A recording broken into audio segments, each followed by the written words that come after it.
Live? Oh, good. Okay. Well, good morning. This panel is comprised of some of the leaders in the digital media arena from Europe, so I'm very happy to have them with us today. And we have the names here, so I think what we should do is just jump right into things. Claire, how's your MIP going so far? It's been very good. We've had the finalist of the Content 360 competition pitch to us some transmedia ideas, so we're learning a lot about what some creators from around the world are coming up with ideas, which has been really great. Any pitches that you think you'll buy? Well, the winner we'll work with. That's the whole point of the competition, so yes. But you haven't determined that yet? We have. Oh, haven't announced it? No. I see. Right on. Well, if we could get started, I would love to find out from you some of the biggest changes that you see happening that affect your businesses. And as you go along, if you could please speak with reference to your own business so you can thereby introduce yourselves. Why don't we start with YouTube, if you don't mind? Let's do that, Patrick. Sure. Well, I'm responsible for the YouTube content and partnerships, and also YouTube's owned by Google, of course, so we've been involved in looking across platforms as well with regard to partnerships and helping establish ways to transfer the media consumption experience onto tablets, onto handsets, and also onto connected televisions. The biggest change we're seeing is really related to that. It's about trying to create consistent experiences across devices. This is an opportunity and a challenge for YouTube. It's an opportunity because the consumer's already there. They are expecting to get the same type of service and content that they see on YouTube on the PC, on their handset, and onto tablets. The challenge is that there are a lot of different ways in which you have to build it to reach a broad audience. Right. There aren't very, very open systems, and so it's one of the things that we're really developing with regard to the Android part of Google, is trying to create an open system where you build it once and you can transfer across multiple devices. Okay, so that would solve a problem for the content companies that are supplying video to YouTube. Effectively, the seamless distribution across multiple devices. And not just to YouTube, but their own services, their own apps that they build for the Android marketplace would work across all the devices as well. YouTube would be just one other content provider along with the iPlayer and others. Got it. Okay. Noel, why don't you tell us a little bit about what's happening with AOL right now and what you see as a large change that's affecting AOL, a company that's experiencing its own amount of change. A lot of change. So I'm Noel Pinster. I head up the media and business development for AOL Europe, so that's all about content businesses, basically. The biggest challenge for us as a company, probably stating the obvious, has been moving AOL from the old AOL into the new AOL, which is primarily about creating premium web experiences around content and engaging with consumers at scale. For our European business specifically, we've had to turn the company around from being a loss-making business to which is now a profitable business. And key to that is looking at how video, so thinking of video, is core to our strategy overall as a business. And the key thing for us is with one of our acquisitions that we've made with Go Viral, about distributing premium content at scale. Those guys today are distributing branded videos greater than 30 seconds, so working with some of the biggest brands in the world, engaging with over 350 million users each month. The key thing for us is how actually we take that from distributing brand to actually distributing content wrapped with brand at scale, and enabling advertisers to engage with audiences. So, how many languages do you produce in for Europe? So today it's about, well, worldwide it's about 45, because there's two parts to AOL. There's our, we still do manage and grow our, what is perhaps part of AOL's historical business, which is our consumer applications, so email and AIM, two of the biggest ones. Secondly, from a pure content point of view, it's about 6 or 7.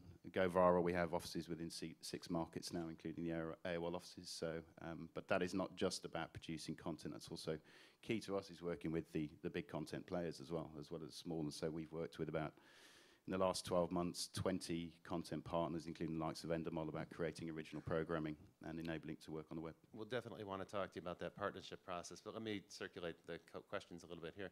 Luke, tell us about the BBC and what's happening with BBC Worldwide.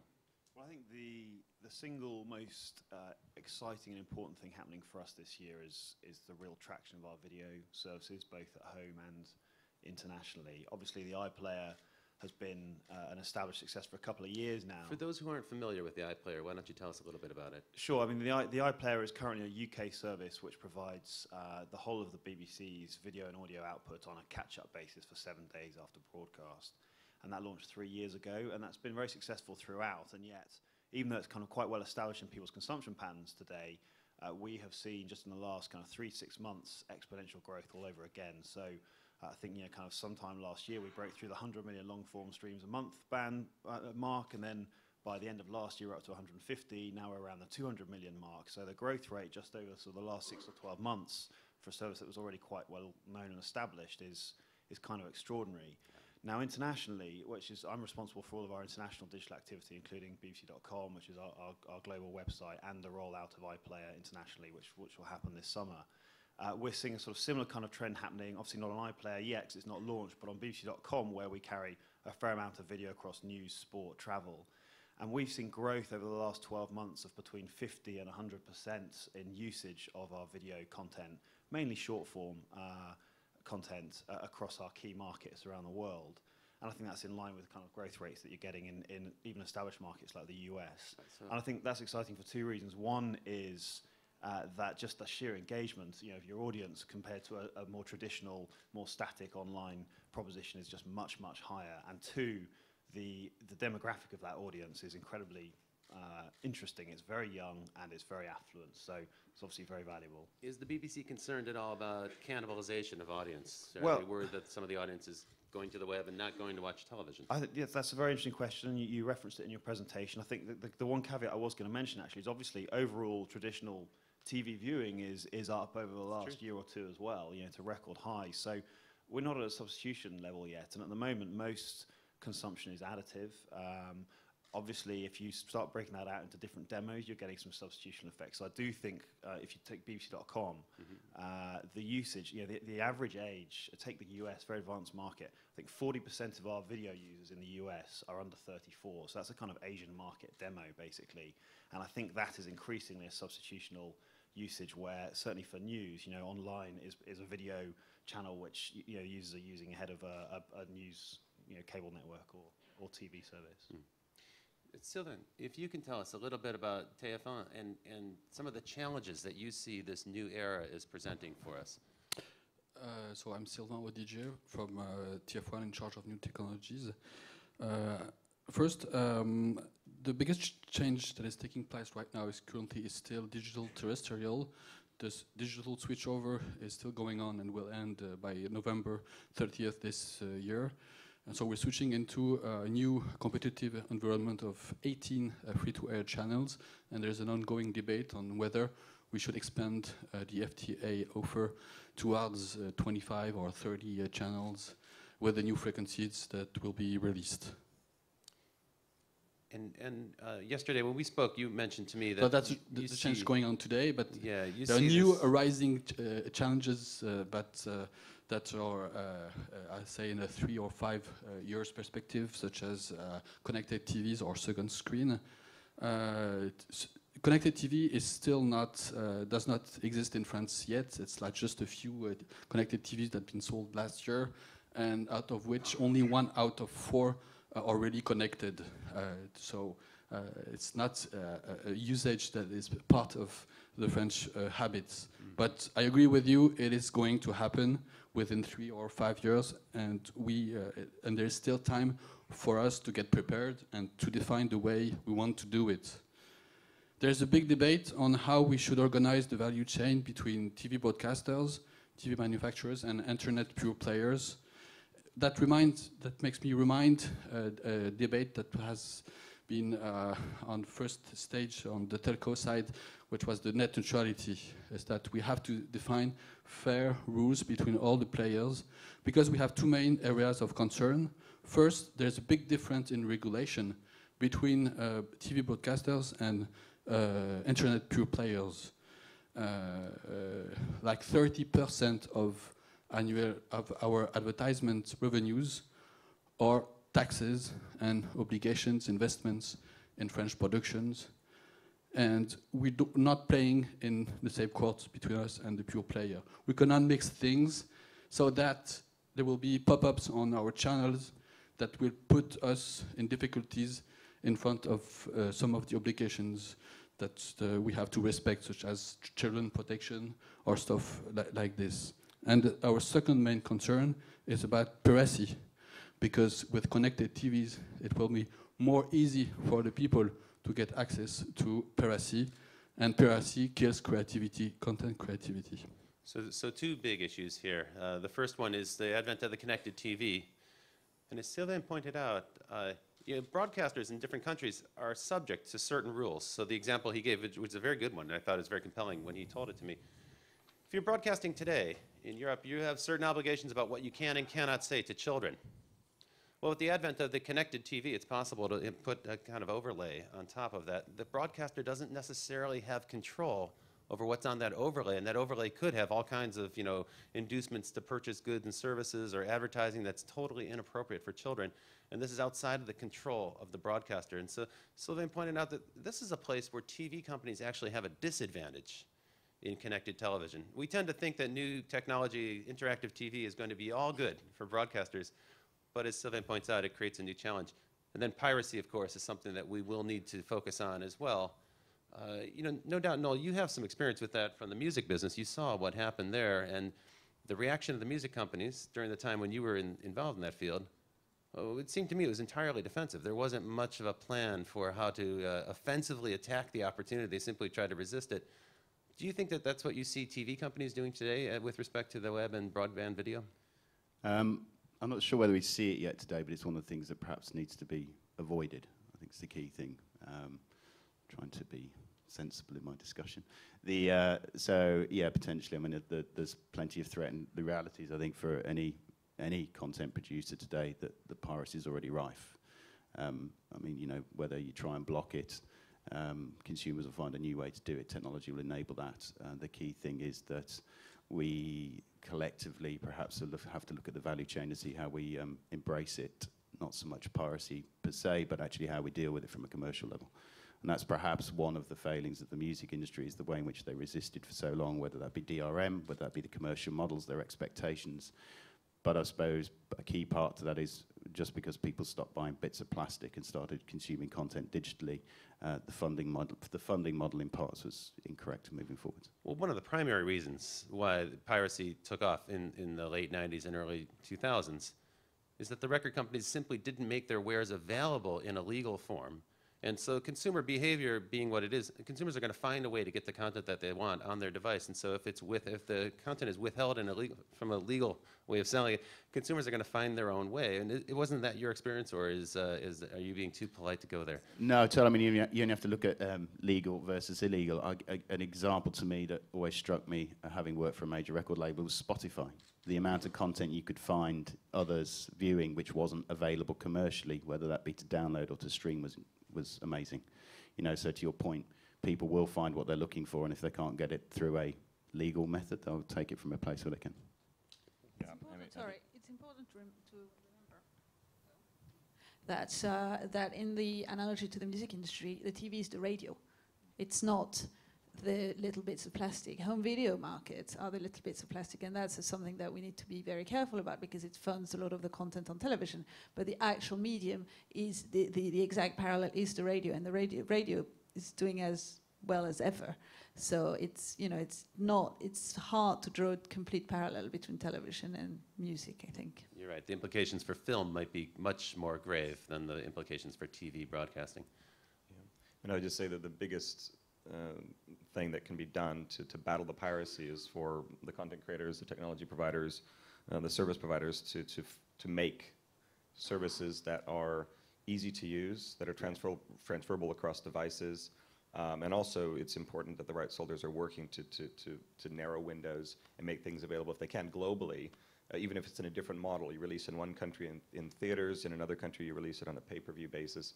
It's inavailability that is causing the biggest problem. And there are a lot of great tools on the web that, and through different services that actually can help you identify very quickly and even convert those illegitimately uploaded things into monetizable opportunities.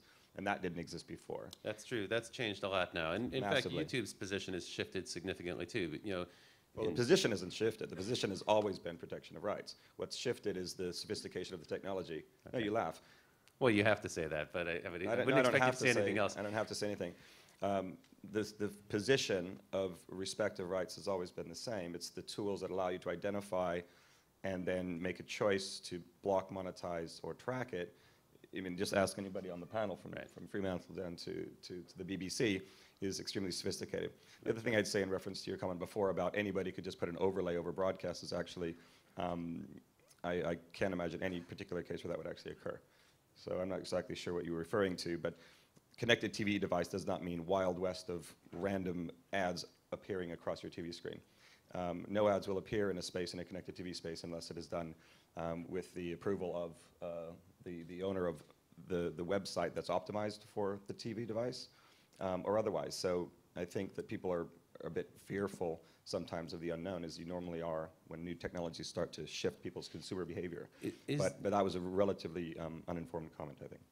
Is that that is news to me, because I will tell you, my understanding from talking to TV manufacturers is that anyone can access those SDKs. You can license the SDK and develop your own application, and they don't necessarily, those applications don't necessarily sync up with the broadcast signal. In other words, the scenario I set forth is accurate.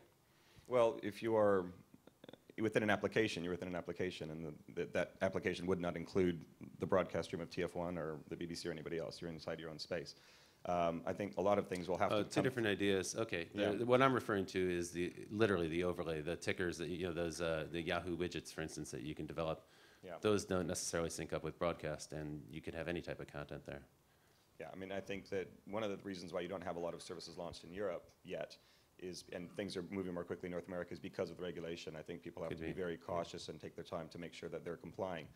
It's one of the reasons, for example, why we haven't announced any launch dates with Google TV or Android-powered televisions in Europe because of these very issues. I definitely want to talk to you more about Google TV in a minute, but first, let me get Sylvain's response to that. So, Sylvain, what's your perspective on that?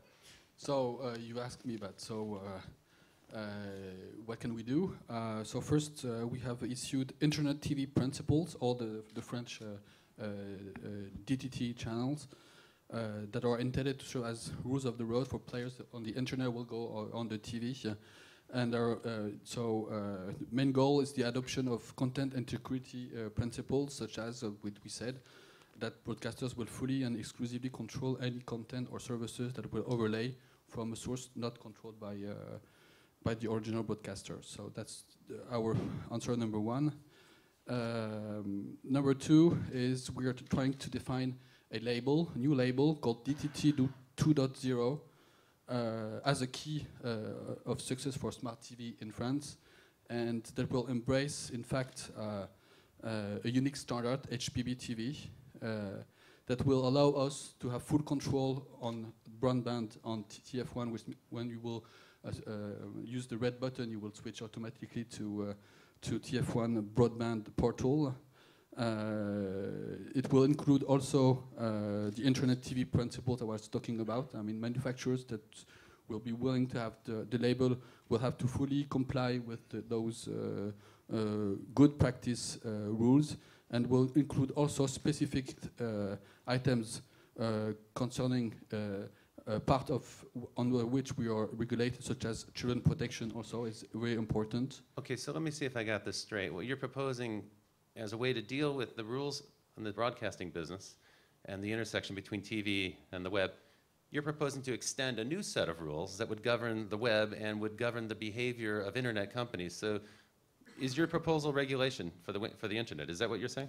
What I'm saying is that we have to create a preserved ecosystem around TV broadcasting, right, regarding broadband versus broadcast, which means that we will not have anything to say about YouTube on TV and all that. So what we say is that concerning our program, we want the TV manufacturers to respect rules that will preserve our integrity, and that will allow us to take back value by controlling the remote control unit, such as the red button, such as also red button is to get access to TF1 portal when you're on TF1. The OK button is for interactivity. Okay, but so then the history of the web to date, that's a short history, has been the history of traditional businesses that have been disrupted by the internet, attempting to exert some sort of control to somehow pin this thing down, to impose some new business rules or maybe legal rules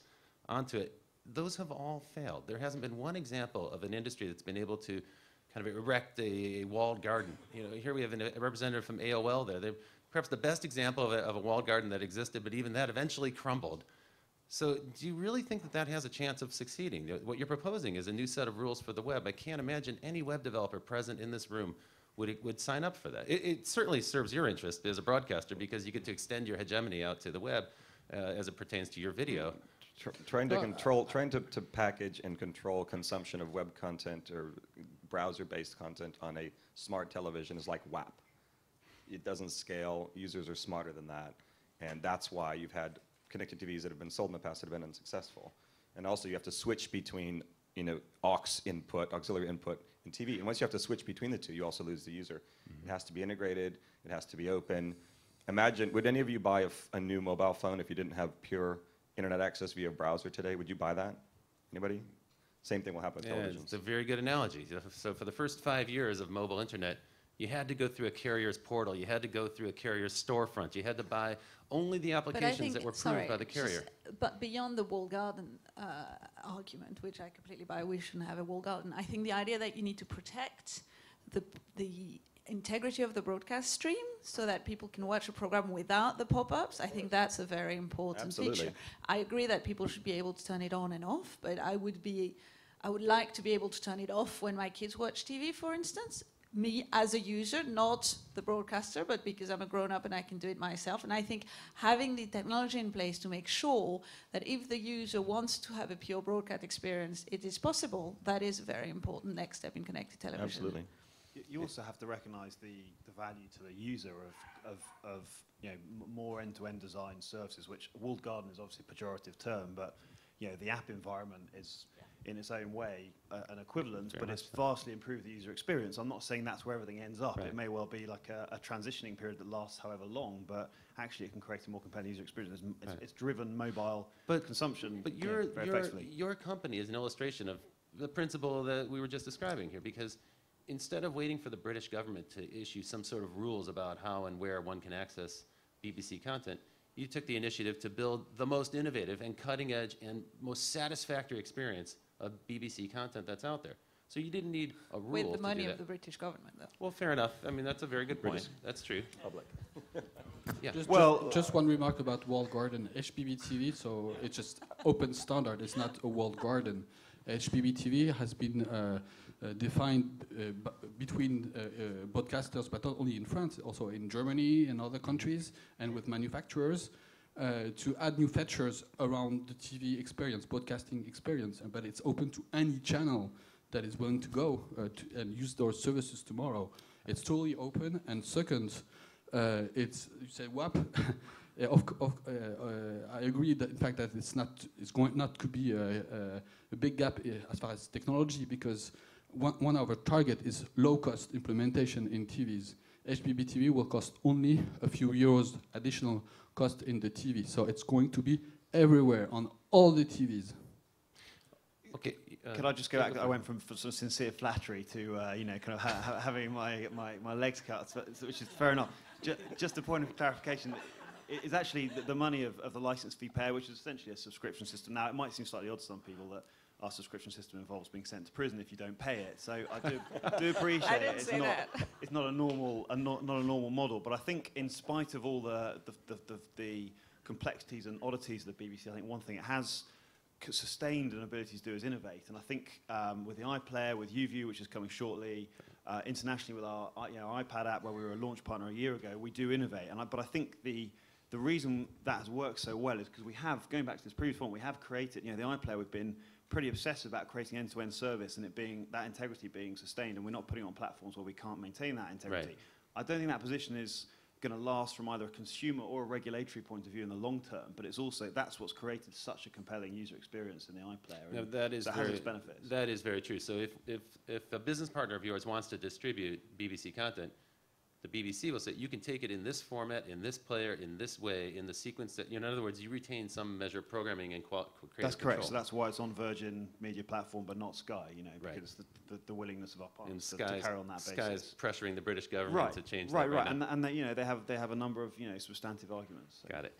Claire, let me ask you a quick question. And actually, I'd love to ask the question of you and Sylvain. So In the programs that Fremantle produces, you actually undertake to produce pretty extensive digital experiences for some of the shows. Is that done on behalf of the broadcaster, in conjunction with the broadcaster, or totally independent of them? It really depends on the program. So Okay. we have a number of game shows, Price is Right, Family Feud, etc., around the world. And those, the digital exploitation around those tends to happen outside of the broadcast window, and therefore the broadcaster doesn't need to be involved, which is fantastic. That works very well for us. But we have, for instance, a great social game on Facebook for Family Feud, which we've created and we've put on Facebook and we exploit as the rights owner of that show. On the other hand, on our talent show, we were shows for instance, The X Factor, Got Talent, Idols, Nouvelle Star. We work very, very closely with the broadcaster because what I think, going back to the whole piracy debate, what the main danger for television isn't piracy, it's apathy. It's people just not caring enough to watch TV. Wow. And I think what we get with the social media platforms, with Twitter, with Facebook, with YouTube to some extent, is a way to combat that apathy. So we work very closely, for instance, with ITV in the UK around the X Factor to provide as much support to what we know is happening anywhere, which is the second screen experience around our shows. So we're not trying to control it. We know that viewers will do it anyway, but we're trying to make it better for them because we know that it's bringing viewers back to the TV. And as we all know, TV viewership is going up. And part of it is that it's bringing the Twitter and social media are bringing back the social viewing experience, which is ultimately something that's going to be very positive for television. Agreed, and we're seeing evidence of that certainly in the U.S. TV programs that air on the East Coast at 1 hour that have a synchronous and maybe sometimes a moderated Twitter stream, they're seeing a 10% lift over the same show that's airing on the West Coast when they don't have that measure of moderation. So here you have a completely autonomous event that's occurring, right? Consumers are going to go create the hashtag and they're going to go comment about the show in real time. That's a popular activity for them. How on earth could you try to govern that? Sylvain, how would you try to govern the Twitter conversations? Is that something that would, in the framework that you proposed, how would Twitter fit in if consumers wanted to comment about the show in real time? So we had the experiences around real on some of our shows with Twitter, and it was a couple of months ago. During 15 minutes, we were #1 on number of tweets per minute in the whole world. Cool. Yeah. Okay, so you're seeing evidence then if you let consumers actually get access to this platform and do whatever it is they wish to do, it can benefit your program. It certainly satisfies the audience. Social TV is definitely something that is growing very rapidly. Yeah. It's just in 6 months time frame, it has boomed. It's incredible. Yeah, I mean, we're working with now over. I mean, I remember when I came to MIP just after the acquisition of YouTube by Google, the end of 2006, MIPCOM. We had only 3 partners on YouTube. Those are the 3 of the major record labels, or 4 actually. Now we have over 10,000 partners, and I've yet to see any examples of cannibalization of TV based on distribution of their content via YouTube or integration with services like Facebook. In fact, it helps create an overall buzz. Just the Britain's Got Talent and X Factor channels that Claire's team established on behalf of ITV has well over 1 billion views. That doesn't even include the approved user-uploaded versions of clips like Susan Boyle, yet they had record viewing figures on television, record revenue from advertising, record revenue online. And additional sales of the format because it's a global platform and that helps. But also it's not only the big formats. I mean, I think we've had great success on, we were talking about this yesterday on Family Feud, which is a small game show, not small, a syndicated game show in the US where a new YouTube channel combined with a new host and some very cleverly created viral clips actually brought a lot of buzz to the show and brought back viewers to something for a very minimal marketing cost. So it's not all about Got Talent and X Factor. On some smaller shows, you know, another example is Take Me Out in the UK, which is a smaller dating show that we do for ITV, where the social media activity around the show has really benefited the audience. It's a good point that social media doesn't have to always be about the massive reach that you get with the big primetime shows. There's a niche audience for just about every program, and if you engage with those people in the appropriate way, then you'll find tremendous loyalty, some stickiness to the program, and it might even ultimately help ratings. Even just making it available. I mean, we've gone from 1 billion views a day to 2 billion views a day. Last year when I was here, it was 20 hours of video uploaded a minute to 35 hours uploaded a minute. We're monetizing 3 billion videos per week. So the monetization rate is great. So it's not just about access for buzz. It used to be more about promotion. and getting data on usage from social network sites or YouTube. Now it's actually about monetizing also at the point of consumption of that clip or the point of consumption of that long-form experience. So the monetization rates are going through the roof from a small base, granted, but we had partner revenue up 300% in the last 2 years, year on year. And so we expect the online revenue piece to be significant. And this 2011 for us is very much about shifting the monetization of our partner content, and this is all done through relationships like this. So in a way, shifting the perception of YouTube as a marketing platform to turning YouTube into a business platform No, for I TV think companies. it's always been a bit of both, but the expectation has been high when you get that number of views. But we take our time with monetization because we don't want to overwhelm the user with too many ads or ads that are irrelevant. Okay. So it's really about taking all the traffic now that exists and going from lower yielding ads to higher yielding in-stream ads or pre-roll ads or things, as long as they're targeted, as long as they're well created, and also work with the advertising community to make more interesting advertising that's appropriate for the platform. Yeah, a big challenge, a good topic for us to get to. Claire, do you view your social media and online media exercises as a revenue generating, primarily revenue generating, or primarily marketing for the TV program? Oh, for us, it's a commercial venture. I mean, we don't do promotion or marketing of our programs. Broadcasters do that. Thank you. So your online activities have to stand on their own feet. They have to stand for themselves. Oh yeah, and they do. Great. No, this for this is all. This is for us about commercialization, and when there is, in addition, promotion of the show, that's a fantastic bonus, which we're very happy about. But that's not the primary goal of our social media activity. I mean, I would say that to some extent, the Twitter conversation is a little bit of an exception because we're not monetizing that directly at the moment, but that's helping us switch over shows a lot. The sort of the extra show that goes alongside our main talent shows, the Extra Factor, etc., because it gives us a lot of additional content for those. And it's the cheapest way to generate buzz that ever been invented, of course. No, AOL is in the process of changing. There was a document that was leaked last fall. It was a strategy document called the AOL Way. I'm not sure if the author of that document is still working at AOL anymore, but that document put forth a vision for AOL, and it was about page view generation. It was about a new approach to monetization. It actually gave writers quotas, a number of posts per day, and actually page view counts for those posts.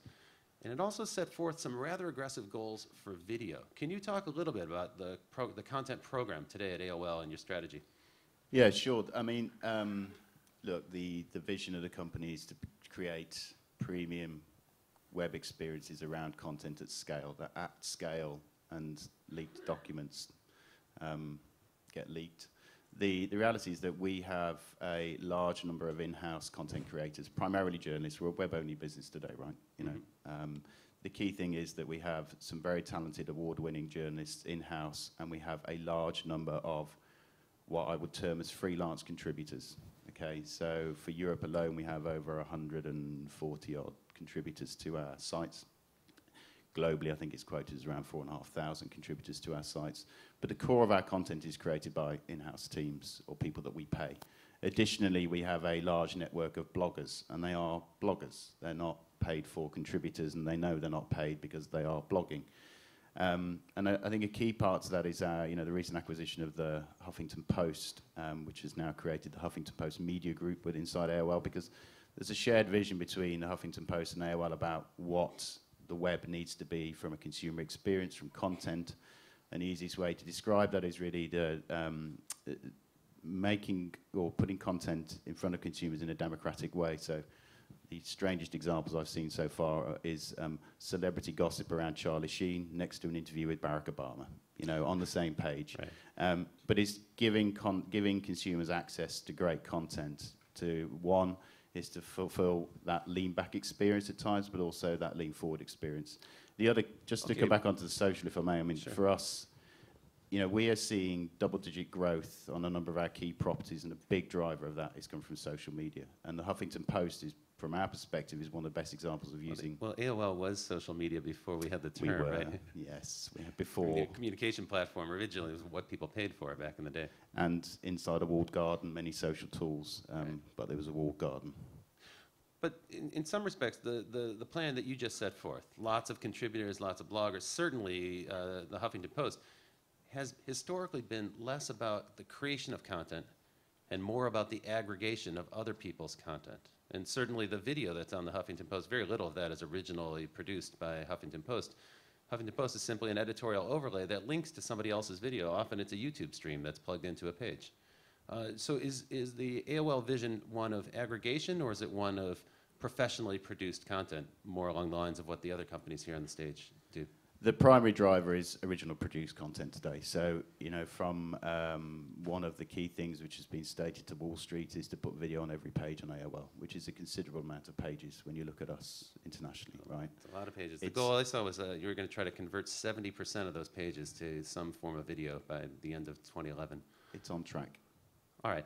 But the quality there is going to be rather dramatically different quality level than the kinds of video that you're going to get from the BBC or TF1 or any other broadcasting kind of company. The majority of the video content that we carry upon our sites overall is original produced content, which is either one, produced by AOL, or two, produced in partnership with the likes of Endemol, Fremantle, etc. You know, we have done a number of, as I said earlier, we've done 20-odd deals so far this year, which is where we are partnering with great content producers, creators, and innovators, and we are providing the platform to enable the reach to consumers and online. One of the key things is that, I think just touching back on a point, that, you know, huge difference we see is just from consumption patterns is that if we stick a TV format in front of consumers, it just doesn't work. We have had to come up with, in partnership with new formats which are engaging and deal with our consumers' expectations about how they want to engage with video on the web. But it's, yeah, the Huffington Post specifically does pull video from other sources, but then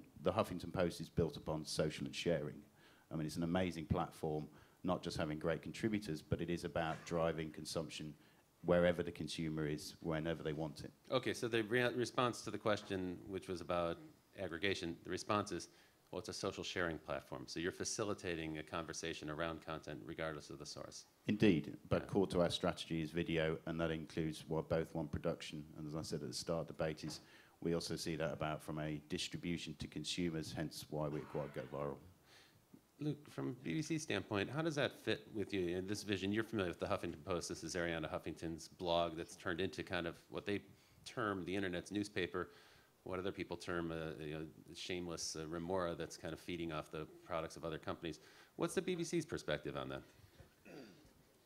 Well, I have a huge amount of respect for Ariana and for Huffington Post. I mean, I think they've done a number of things very, very well, but, you know, including you know, creating a very clear editorial proposition and positioning and a very clear focus on the audience they're trying to reach, which they've done with astounding success, and they've also done that through, you know, a lot of best practice techniques in terms of digital publishing. So it's very smart media business. I mean, you know, we are in competition for audiences with Huffington Post, so it's not like we can say, oh, well, that's just different, and we do premium, and you know, so therefore we don't need to worry about them. You know, it's a, you know, massive force already in the US, and you know, bigger than we are in the US, and entering other markets. But so I think it's working out kind of, you know, how we offer something which is either sits alongside that or actually wins the mind space of the same target audience. And we're doing that. I mean, I think, you know, one area that obviously we are trying to outcompete is on the video front. So, you know, one of the reasons we're so positive about the video growth is we're the world's largest news broadcaster, and we're the world's largest broadcaster of all content in terms of volume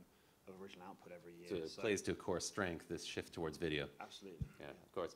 Well, you're very courteous in your comments about a competitor. I'd love to ask the panel to tell us about other companies who aren't represented here, who you think are doing a very good job, who are doing a smart job of using social media or multimedia on the web to advance their business.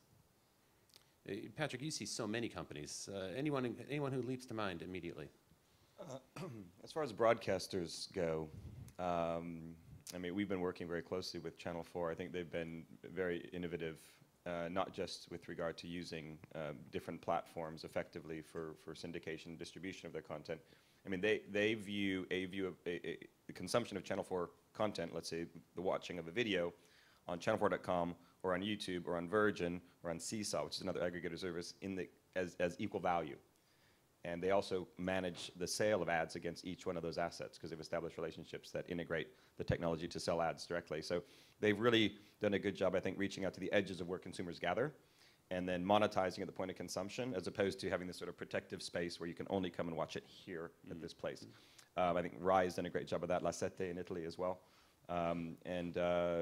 Companies like Fremantle and Demal, I think, have been helping us in working with a lot of the major media companies to also think about new ways of integrating technology with broadcast. One good example, that ITV with Fremantle, Talkback Thames and ourselves, we created a new YouTube audition for Britain's Got Talent.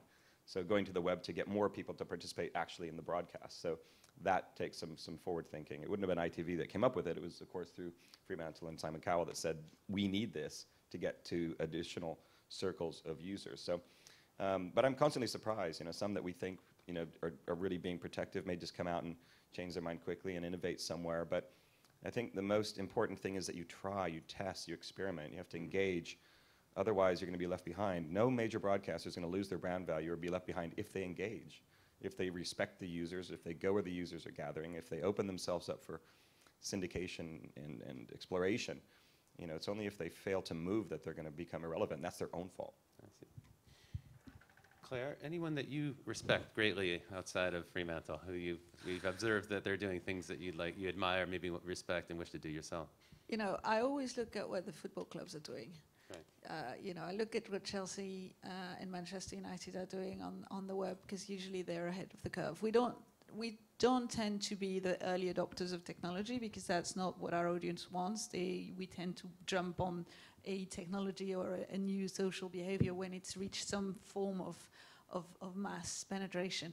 But just because by virtue of the sort of programming we do and the sort of broadcasters we work with. But I've got a lot of respect for the football clubs. I think they're very, very clever in the way they manage their fans, in the way they've used mass technology to increase their reach globally, and in the way they keep engaging back with their supporters. So that I always look at them to find out what's coming next. We're going to have a special presentation just after the coffee break from Facebook about engaging passionate fans, so we'll get a chance to talk a little bit more in detail. Manchester United is the most engaged Facebook fan page in the world. Yeah, one of the examples I was going to give was MLB in the US, which again is a great combination of live and stats and social. It's Major League Baseball. Sports is a very interesting area in terms of what's going on online. No, they've actually emerged as one of the biggest media companies now as a result of that effort. Sylvain, you were about to say something. Yes, for me, so this new media company that's really has impressed us this year is Netflix in the United States. Oh yeah, of course. And it raises us questions as will they come in France with kind of same or where Canal Plus will move its business model to something more, I would say, open, over the top, and with a cheaper subscription per month. Right.